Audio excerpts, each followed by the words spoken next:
Bonjour Olivia, alors quels sont pour toi les 3 meilleurs conseils que tu donnerais à un diététicien indépendant qui va permettre de faire décoller sa carrière?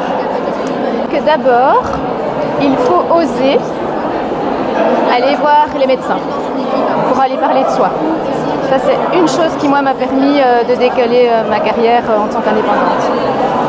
La deuxième chose, c'est qu'il faut se faire superviser. Il ne faut pas rester tout seul sur son île déserte, à ne pas savoir comment faire avec les patients. Il faut se faire superviser avec des diététiciens qui sont expérimentés et qui peuvent être de très bons conseils. Et la troisième chose, je dirais qu'il faut oser l'échec et apprendre de nos échecs pour pouvoir évoluer soi-même et se remettre en question.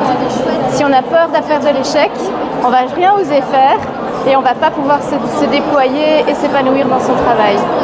Le premier conseil, c'est d'aimer ce que tu fais, d'y mettre du cœur, de la passion pour être motivé dans ton travail tous les jours et rentrer content de ta journée.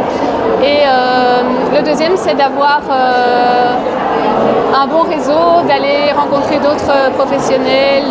Moi, ce que je conseille, c'est de ne pas se centrer uniquement sur les consultations, mais d'ouvrir vraiment le champ des possibles, que ce soit dans l'audit, dans la formation, dans l'animation, dans les conférences, de façon à avoir un travail récurrent auquel s'ajoutent les consultations. Le deuxième conseil, j'ai envie de dire que les annonces, il n'y a pas toujours le mot diététique dedans. Et que voilà, on peut se reconnaître dans ses compétences, parce qu'on a énormément de compétences, les diététiciens, pour approcher une offre d'emploi sans pour autant qu'il soit marqué diététicienne.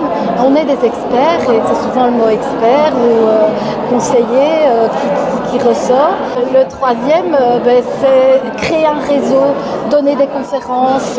La première chose, c'est d'apprendre à se connaître, de trouver sa mission de vie, de trouver sa zone de génie, comme on dit, de trouver sa zone d'expertise. J'ai envie de dire aussi d'oser sortir du cadre, et j'ai envie de rajouter d'oser la visibilité en ligne et aussi autour de chez vous, localement.